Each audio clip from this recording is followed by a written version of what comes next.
Greetings, fellow lords and ladies. Well, look at Game of Thrones Season 5 now continues on with The House of Black and White. So, beginning in Bravos. Ternisu Terrace and Arya Stark arrive at Bravos, and Arya is at first scared by the horn blown by the man inside the Titan Bravos. The two then arrive at the House of Black and White on a boat. Arya lingers outside waiting for minutes, but is rejected by an elder man despite showing the coin Jack and Hagar had given her and mentioning their prior association. Arya begs the man to let her in, saying she has nowhere else to go. The old man coldly replies, "You have everywhere else to go." Arya waits outside the house for days, endlessly reciting the names of the people she's going to kill, but eventually tosses away her coin and wanders off into the streets of Bravos. While hunting for pigeons, she encounters several young thugs who threaten to take her food and needle. As she prepares to defend herself, the boys scatter when the man for the House of Black and White appears again. After following him back to the house, Arya demands he divulge his identity, and he returns to her the coin she threw in the water before. He peels off his face and reveals the man Arya knew as Jaqen. Saying that a man is not Jaqen Hagar, he responds to Arya's question as to who he really is with the answer, "No one," and that is what a girl must become. It indicates that Arya may now enter the house. Anyway, in the Flatlands, further south, Tyrion Lannister and Varys depart Pentos in a large wheelhouse pulled by many horses. Tyrion remains despondent, and, as he promised, he is continuing to drink himself into a stupor. Varys explains that they are traveling to Marine by way of Atlantis. Varys points out that Tyrion was an effective ruler when he was acting hand to the king, and that each of them were outsiders due to their deformities, a eunuch and a dwarf. They enjoyed accumulating power, he says, but they also walled themselves off from other people, like hiding inside a large carriage as they are now. But deep down, they were never satisfied with being separate from society. Tyrion's unmoved from his depression, and continues to insist that he's tired of being confined in a box of some sort. Varys again warns him that he must remain hidden and that it is unsafe to be seen publicly. Cersei has promised the lordship to any man who brings her his head. Tyrion scoffs when Charlie asks if Cersei is going to kill every dwarf in the world in the hope of eventually catching him. Anyway, in the Crownlands, in King's Landing, Cersei Lannister is presented with the severed head of yet another dwarf. Her offer of a lordship for Tyrion's head has indeed motivated people to start killing any dwarf they can find and try to pass it off as Tyrion. Cersei is irate, but won't punish the man who brought her the head for fear this will deter other such bounty hunters. She wants that disposed of, but Qyburn interjects and politely asks if he can keep the head, as it might be of use in some of his experiments.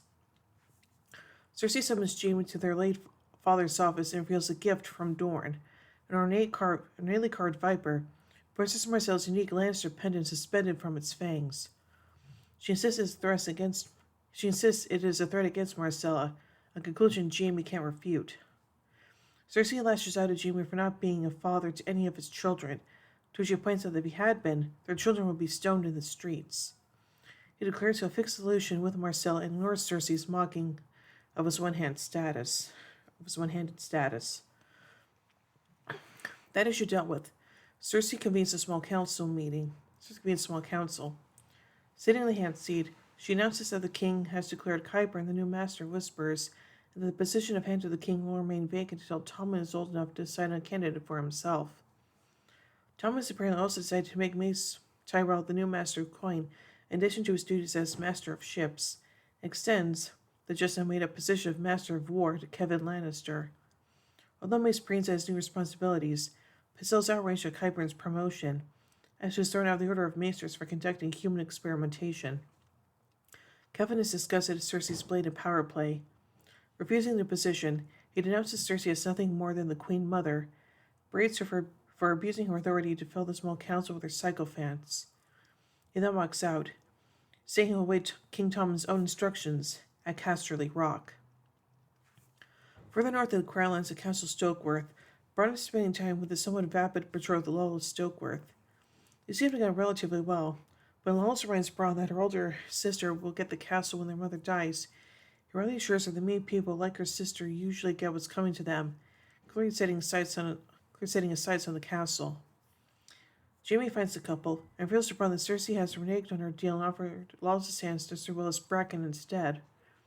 Brown's understandably furious about the change of arrangements until Jaime tells him that he hopes to rescue Marcel from Dorne, Bran will receive a much better girl than Lawless, who has rights to a much better castle. Hmm. Anyway, in the water gardens of Dorne, Alaria Sand really demands an audience with Doran Martell, the ruling prince of Dorne. As bodyguard, Era Hotath blocks her path, yet Doran tells him to let her pass. She wants to take Princess Marcella, who at that very moment is enjoying Tristan Martell's company, so that she can send the princess piece by piece to Cersei as revenge for Oberyn Martell's murder. Doran refuses, reminding her that Oberyn had participated in a trial by combat, and therefore his death was legal and not murder. He states Doran will not stoop to the level of mutilating children when he rules, even if the Sand Snakes are siding with Alaria. Sneering, Alaria asks how long he expects to rule for and storms out.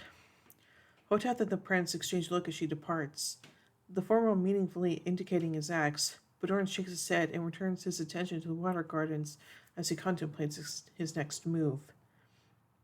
Anyway, in the Vale of Arryn, Bran and Podrick arrive at the inn and dine. Podrick spots Sansa Stark with Peter Baelish, and Bran tells him to raid the horses and she confronts them. Bran mentions her storm vow to Sansa's mother Catelyn, while Littlefinger points out how she was accused of murdering Rhaelyn Baratheon, and both he and Catelyn are now dead. Sansa denies Bran's request, and Littlefinger urges that she stay at the inn as the road is not safe, and seeing this as a trap, Bran escapes with Podrick on the horses they take. They're chased through a forest as Bran fights the men, and Podrick is thrown off his horse. Reuniting, Podrick mentions how both Stark girls denied her request for protection, but Bran retorts by doubting Sansa is safe with Littlefinger. Bran tells Podrick to get his horse as they attempt to further pursue Sansa and Littlefinger. Okay then. Anyway, in Marine, Dario and Grey Worm find a house belonging to a son of the Harpy, allegedly responsible for White Rat's death.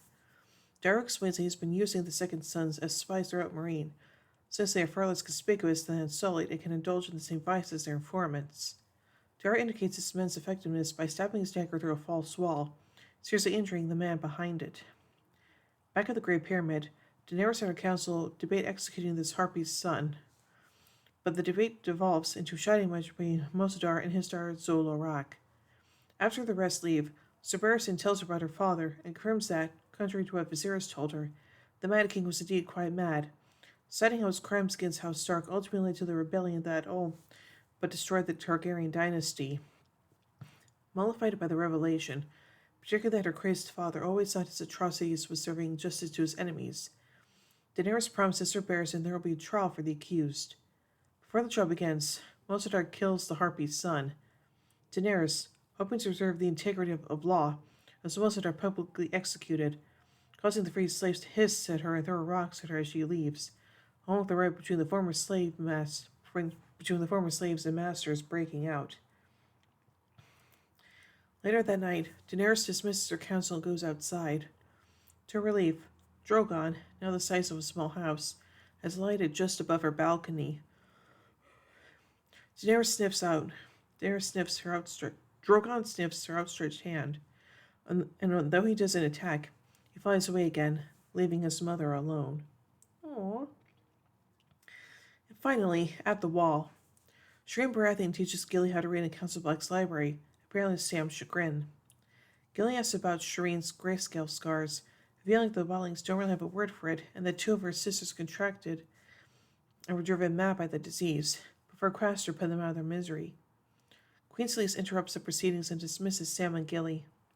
She lectures Shireen on the dangers of spending time with any wildlings, said to conceivably use Gilly to harm Stannis through Shireen.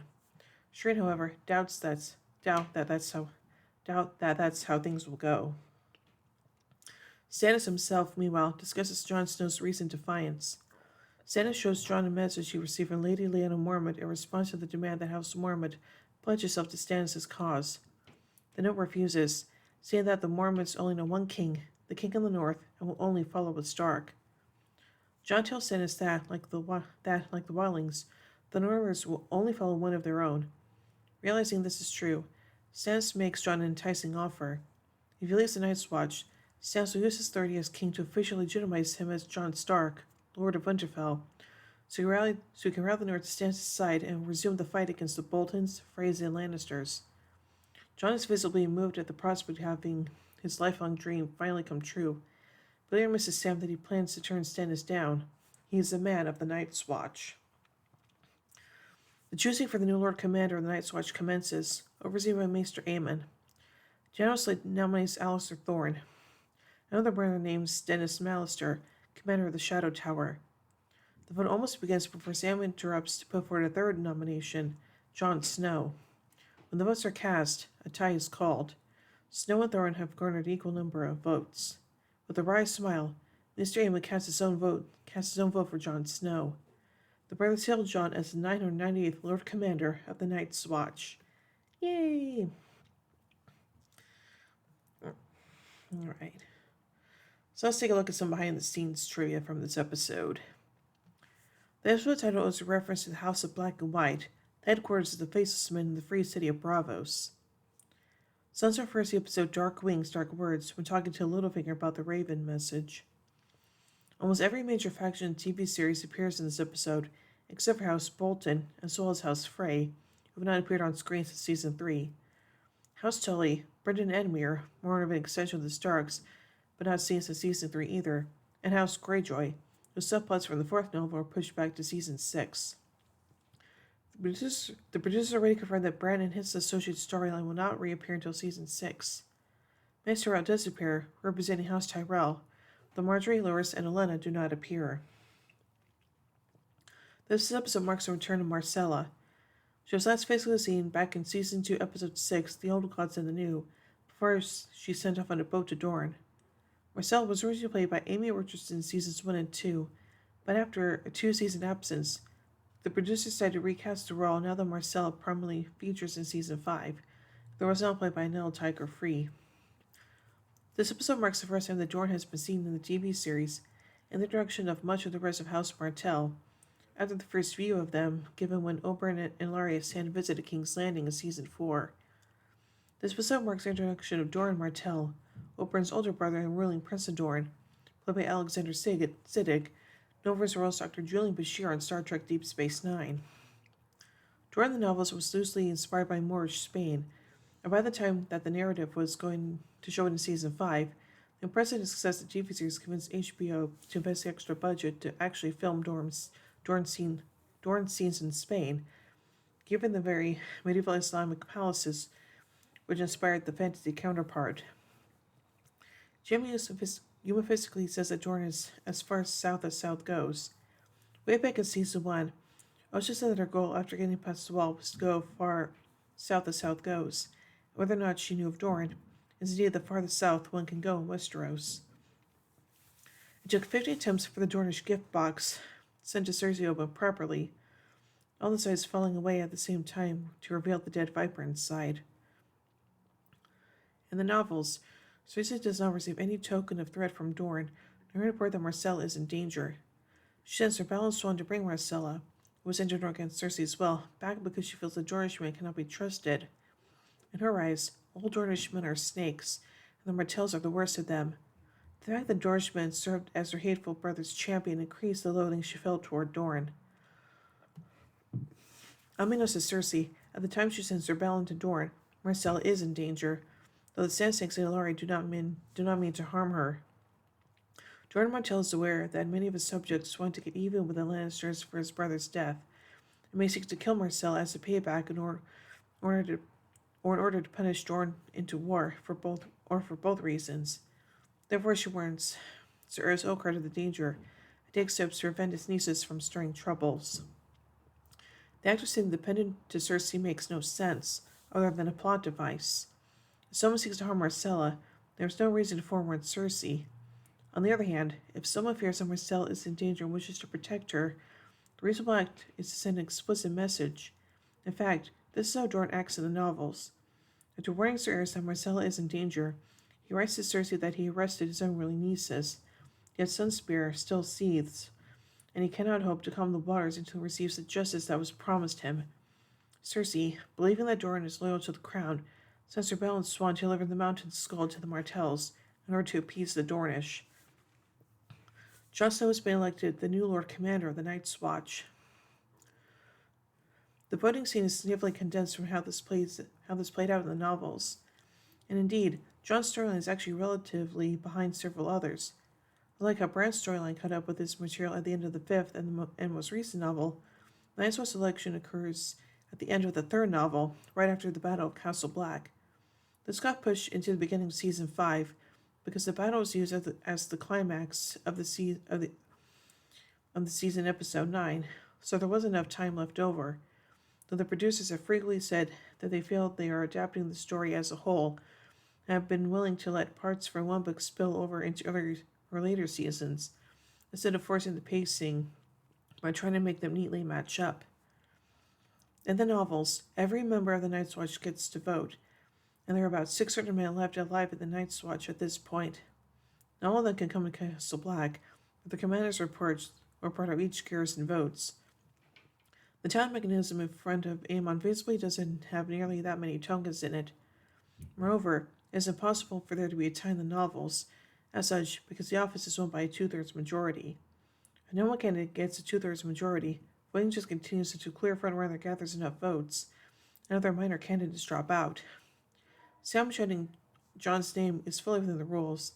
Any black brother can put him forward himself or another as a candidate.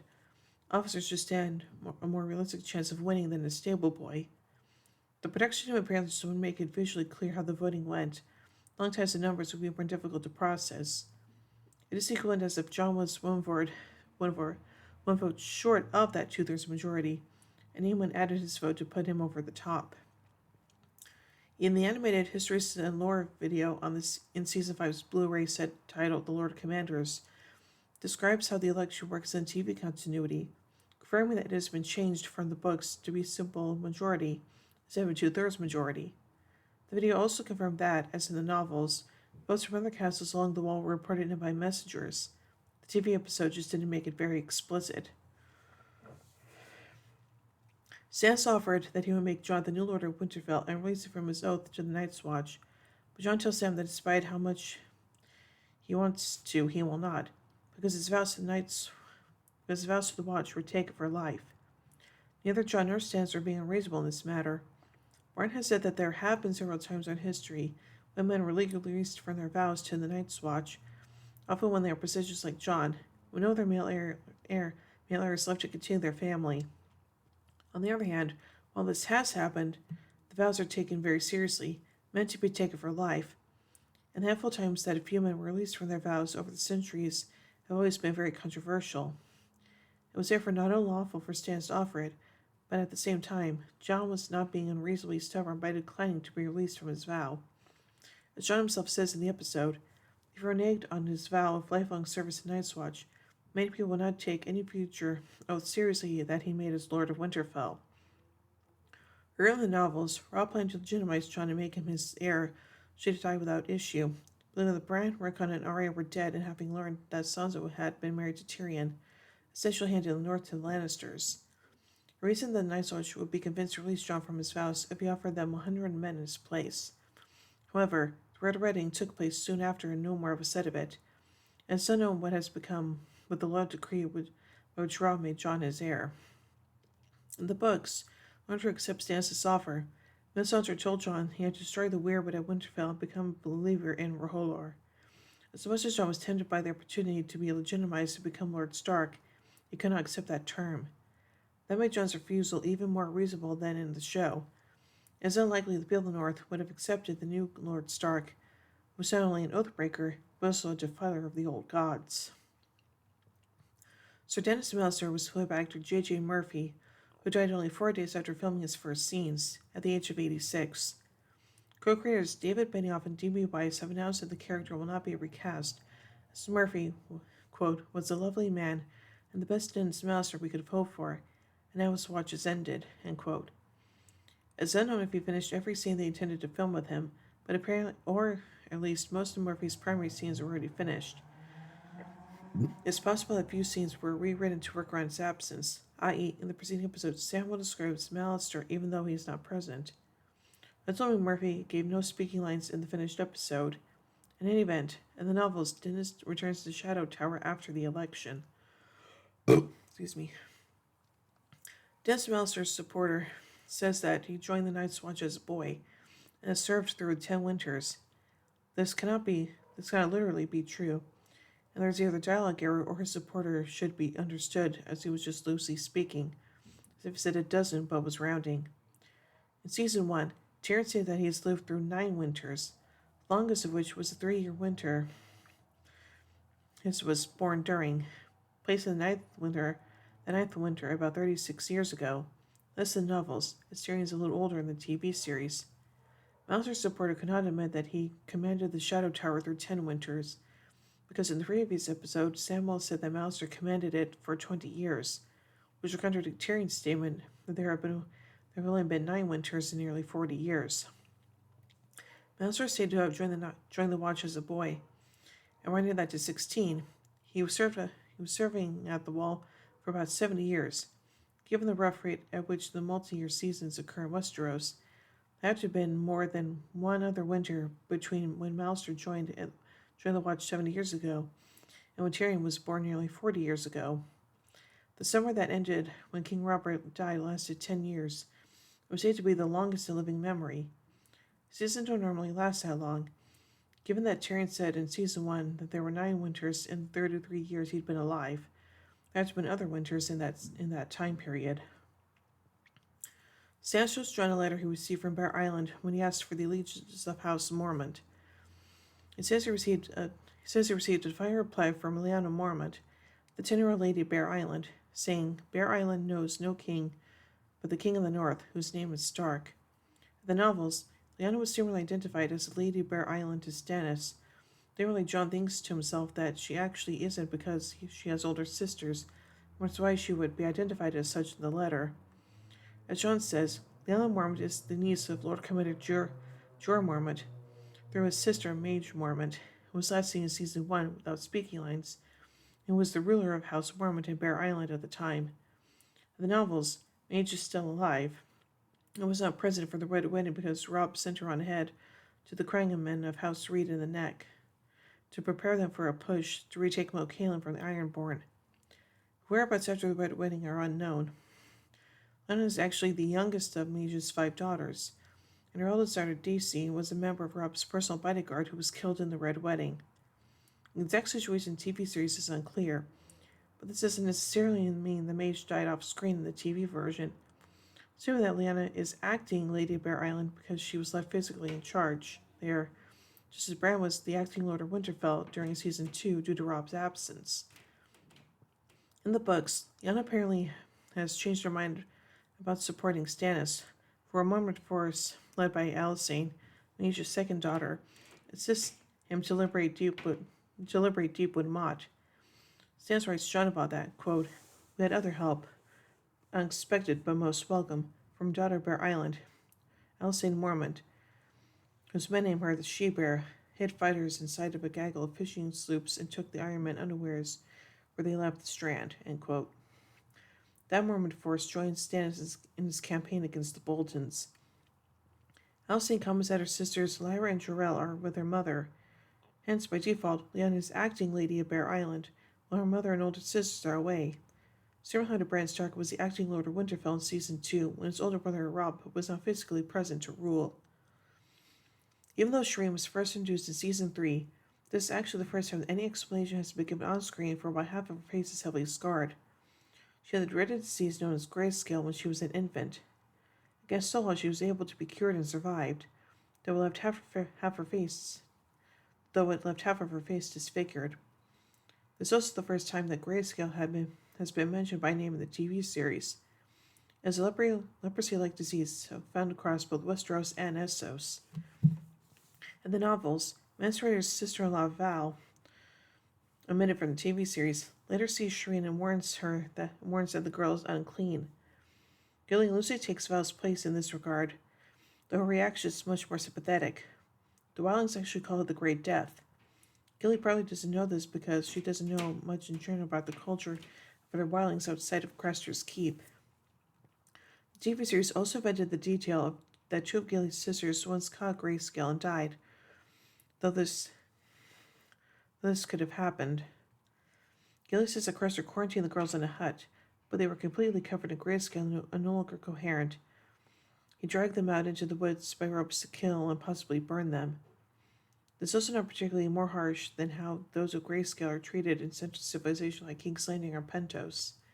Those of Grayscale are often mercy killed or burned to halt the spread, or exiled essentially leper colonies in the ruins of Valeria, crowing in the books. This is actually the first episode which Shireen has ever interacted with her mother, Queen Celise. Kaylee Ingram only had scenes with 3 people in seasons 3 and 4: Sanos, Davos, and Melisandre, and only in her chamber set. In fact, Ingram said that she never even met Tara Fitzgerald until they both appeared in the Castle Black set for the funeral pyre scene in the season 4 finale. Shireen mentions that she was taught to read by Old Master Cresson, who was introduced as the Maester at Dragonstone in the season 2 premiere of the Northern Members, and died in the same episode. Although I mentioned all 3 of them were in a scene together, Shireen, Sam, and Celise are all related. Celise was born into House Florent, and Sam's mother, born Melissa Florent, was Celise's first cousin, making Samuel and Shireen second cousins. Interesting. This episode marks the first full-scale introduction of the free city of Braavos. It was previously seen for the first time in Season 4's The Laws of Gods and Men, but other than a wide shot of the Titan of Braavos in the city, the episode focused just on the interiors of the Iron Bank. For Season 5, the production team built expensive, fully realized sets of the streets and buildings of Braavos. General Ternisu Terrace tells Arya that in the old days of Braavos, according to the legend, the Titan statue would walk out into the ocean and rain fire down on attackers. The statue actually can't do this, but there are some elements of truth behind it.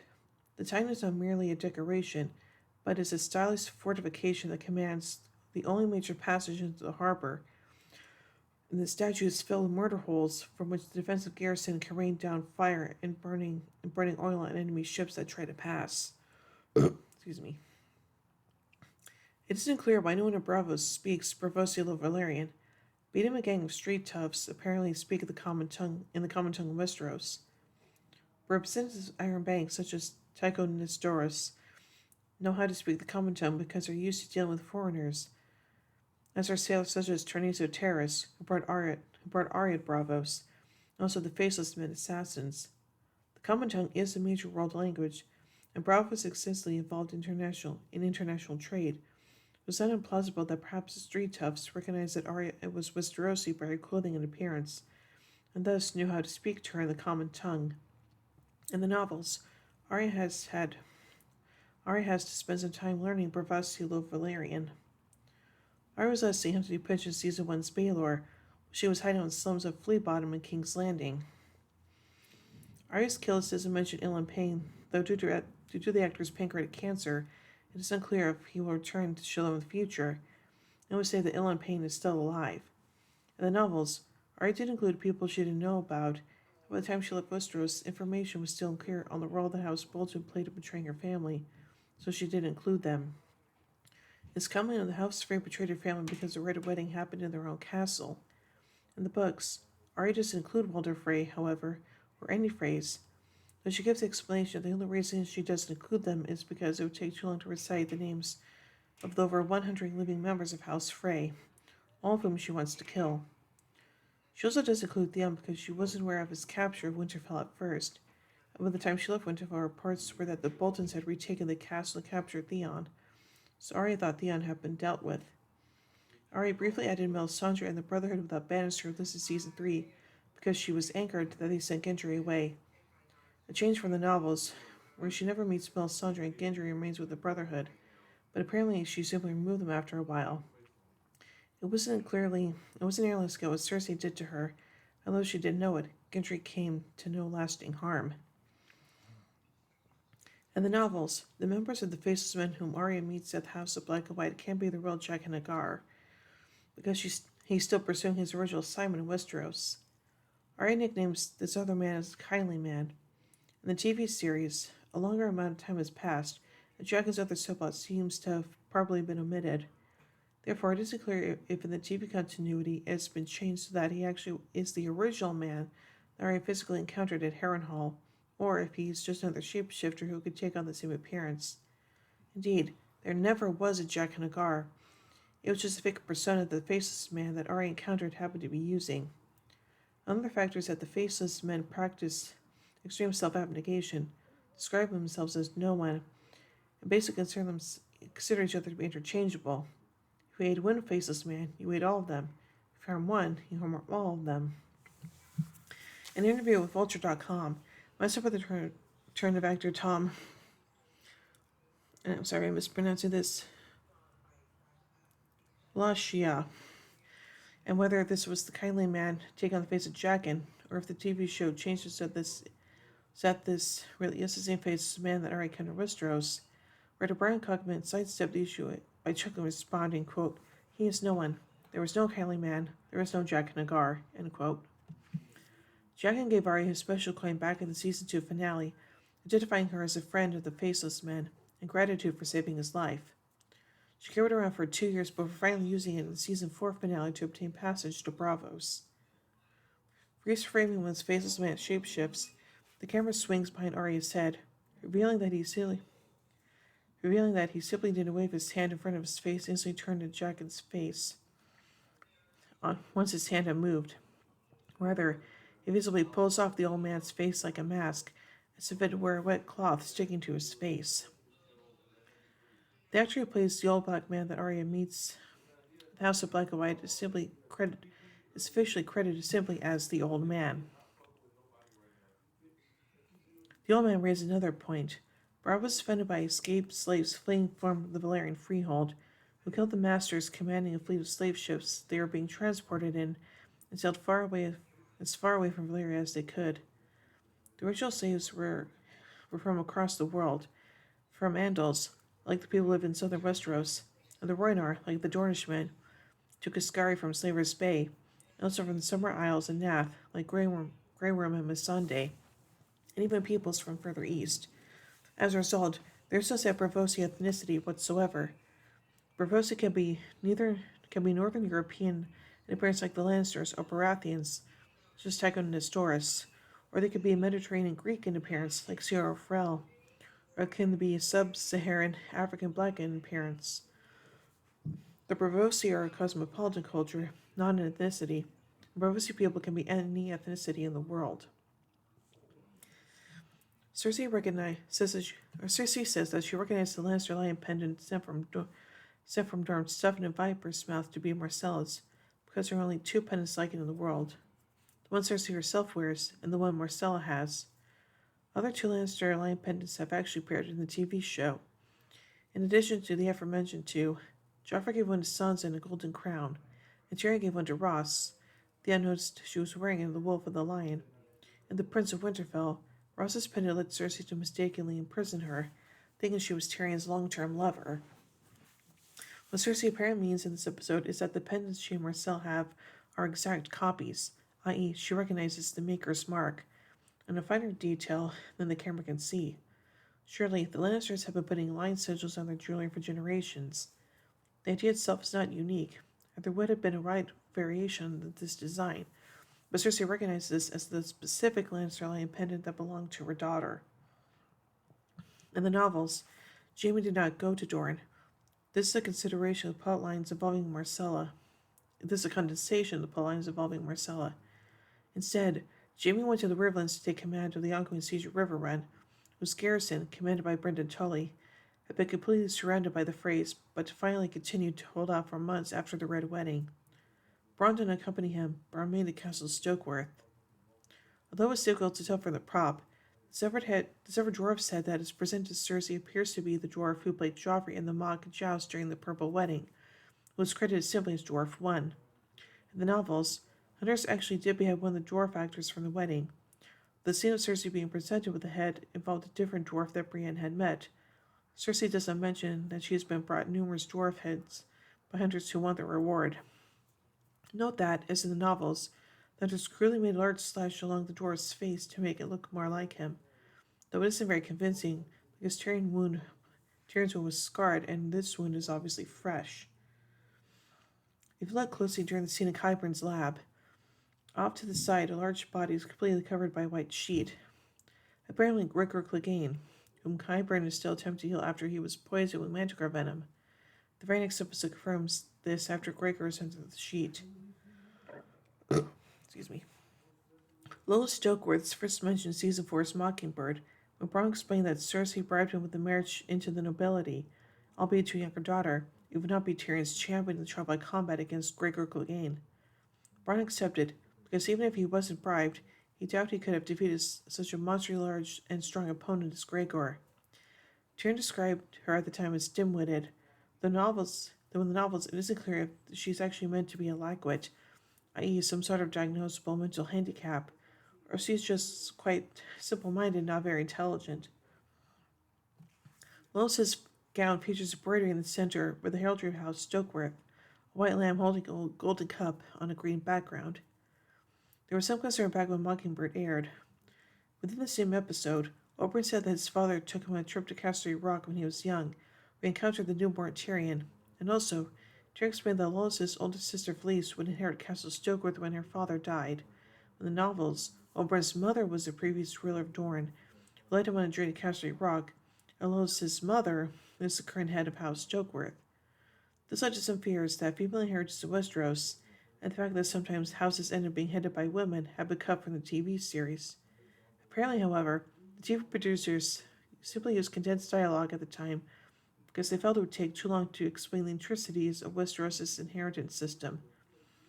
Later, in the Histories and Lore animated featurettes included in the Season 4 Blu-ray set, Oberyn made it clear that his mother was actually the previous ruler of House Martell. In this episode, Lois also confirms that her mother, whose name is Tonda Stokeworth, is indeed the current head of House Stokeworth, not her father. In universe, Tyrion may have simply have been mistaken and assumed that her father was still alive when he explained this in Season 4. House Stokeworth is the first major house to be introduced in the TV series from the Crown Lands. This wasn't directly explained in TV episodes, but there are actually 9 administrative regions within the 7 kingdoms. The bulk of Westeros, south of the Wall, was to be divided between 7 large and independent kingdoms. The Riverlands were the borderlands in the middle of the continent, constantly fought over by the others. After Aegon's conquest, the Targaryen kings elevated the Riverlands to be a new administrative subdivision, functionally the 8th Kingdom. Also, the Targaryens founded a great new capital city on the east coast of the continent, King's Landing.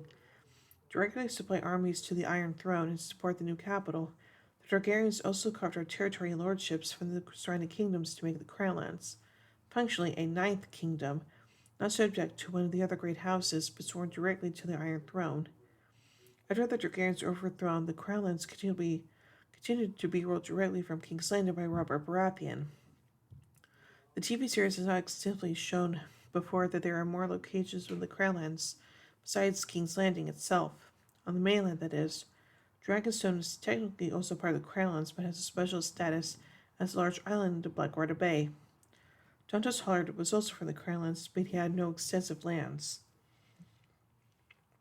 The small council was gutted after the loss of Tywin, Tyrion, Littlefinger, and Varys. Of the original small council when Joffrey seized power, only Pycelle still remains. In the novels, Cersei's takeover of the small council and stacking of sycophants was a running major plotline affecting politics in the capital city. The TV version significantly condenses this, though keeping the general thematic points the same. In the novels, Cersei appointed Harrod Swift, Kevin's own father-in-law, as the new hand of the king, ordered Merryweather as Master of Laws, Giles Rusby as Master of Coin, and Rain Waters as Master of Ships. She appointed Qyburn as the new Master of Whisperers, Spy Master, both in the books and the TV series. Mace Tyrell was the Master of Ships under Tywin, because after the royal fleet got destroyed in the Battle of Blackwater, they needed Tyrell's large fleet. But Cersei grew so distrustful of the Tyrells that she removed him from the office and sent him to besiege Stannis' remaining garrison in Storm's End.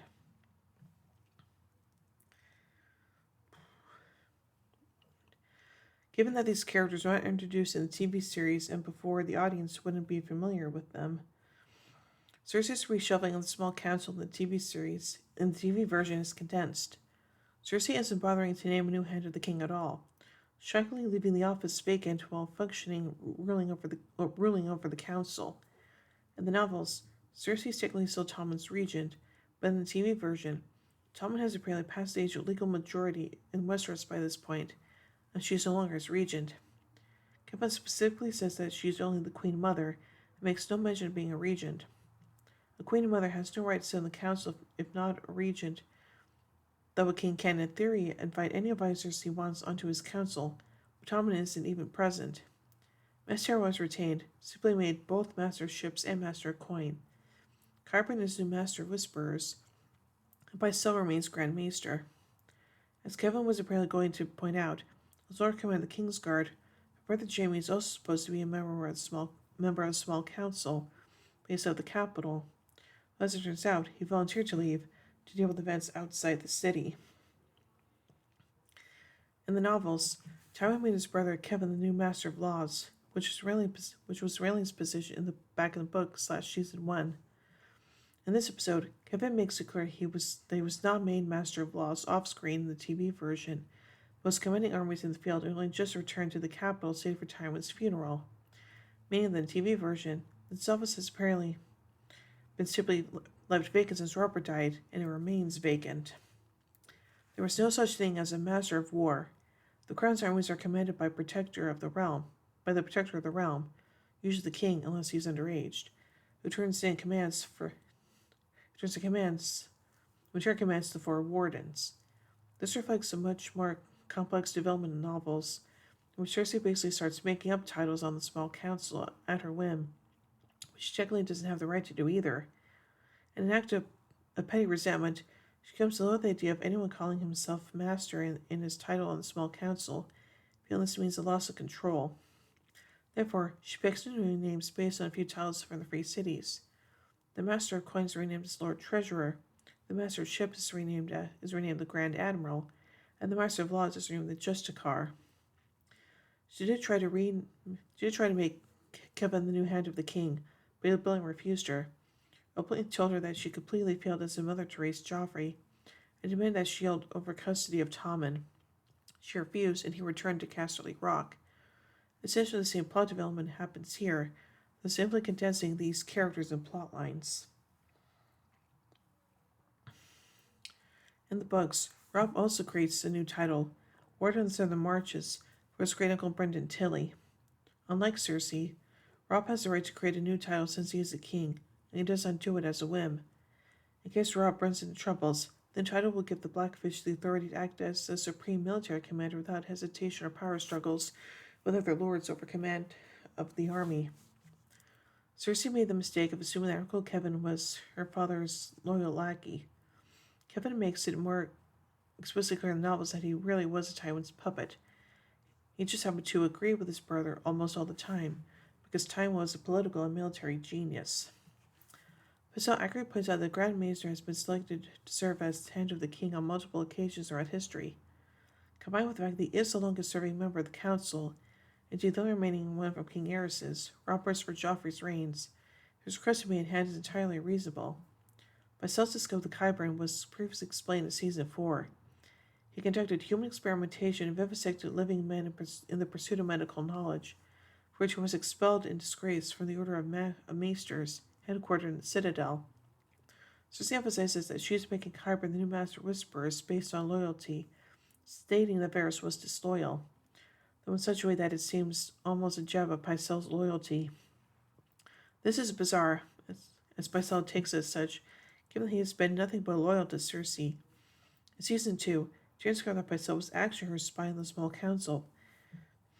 He aided her against both Jon Arryn to his death and Eddard Stark, and even spied on Tyrion for her, for which he was briefly thrown into the dungeons. Pycelle recounted in Season 1's Baelor that the Mad King was actually a normal and even charming man in his youth, and also mentioned how his insanity was a late-onset and progressive condition, and how horrifying it was to watch as his friend gradually melted away before his eyes until after many years nothing was left of him but a raving lunatic. The Targaryen madness, the no strain of insanity that ran in their bloodline, was a result of multiple generations of heavy compound inbreeding, especially marrying brother to sister to keep the bloodline pure. Based on the example of her father and others, there was actually no guarantee that Daenerys, who was nearly 20 years old in the TV series, will not also suddenly, without warning, turn violently insane 20 or 30 years in the future. Speaking primarily of Jorah Mormont in Season 3's season 3's episode Kissed by Fire, Sir Barristan openly described King Aerys as a lunatic. His comments about how Aerys had men burned alive with wildfire and laughed, and had sons killed in front of their fathers, also refers specifically to how the Mad King killed Eddard's father Rickard and his older brother Brandon. In the throne room itself, he had Rickard held aloft by chains while burning with wildfire, and had Brandon dragged in front of him, attached to a torture device consisting of a noose around his neck, arranged in such a way that the harder he pulled in it, the tighter it constricted. Brandon strangled himself to death trying to break free and save his father, while Rickard was cooked by flames so hot that the gold from his stirrups melted onto the floor. No one's mentioned which of them died first, though certainly Aerys brought Brandon in to let both of them know he intended to kill each of them. Jaime also remarked to Eddard Stark himself on encountering him in the Red Keep's throne room, back in season 1, episode 3, Lord Snow, how it must be to stay in the very room where the Mad King had burned his father to death. Eddard points out that Jaime did nothing to save them, to which Jaime said the room full of 500 other men were too scared to do anything, and that when he ultimately drove his sword to Aerys at the end of the rebellion, his thoughts were of how the Mad King had laughed hysterically when Eddard's father burned alive. Daenerys' decision to execute Mostor is similar to Rob's decision in season 3's Kissed by Fire to execute Rickard Karstark. In both cases, it was punishment for killing a hostage, and the sentence could have been considered as just punishment, but it was analyzed politically.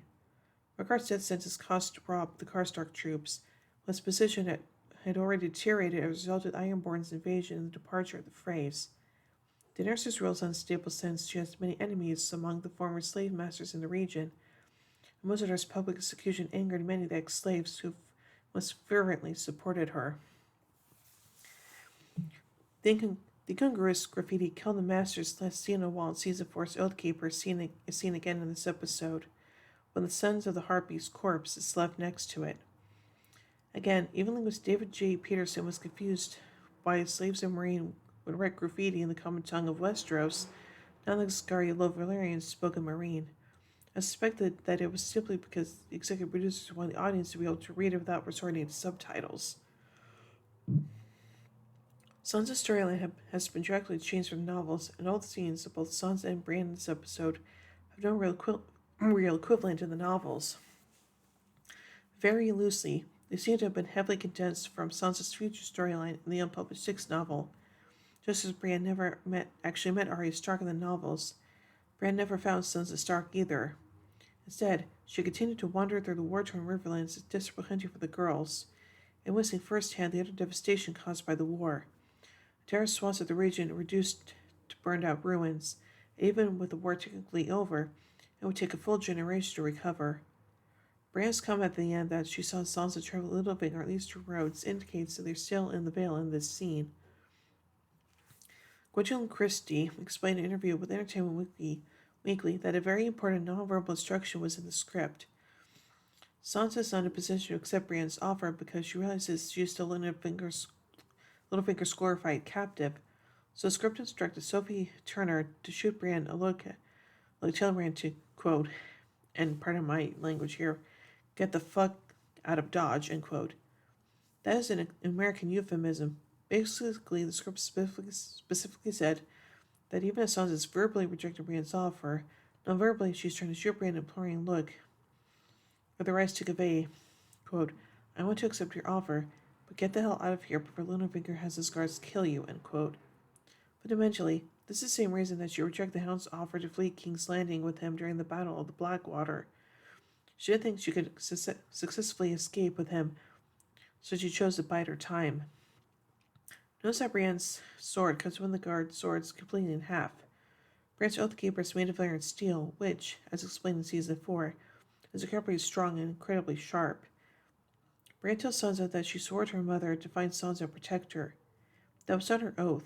In Darkwing's dark words, she said her mission was to exchange Jaime for the Starkos and return them to Catelyn. And that's what she told Arya and the children. Of course, now that Catelyn is dead, Brienne cannot fulfill her oath. She does, however, see herself bound to keep her oath by protecting Catelyn's daughters. That's very true. So I think this episode is pretty good, and I like the fact that it introduces a lot more characters and also subplots that will that we'll see resolved later in the season and in other episodes and whatnot. So, yeah. So, overall, I give The House of Black and White 4 Iron Thrones out of 5. Well, anyway, tune in more as we take the next episode, High Sparrow. So, until then, remember everyone, winter is coming.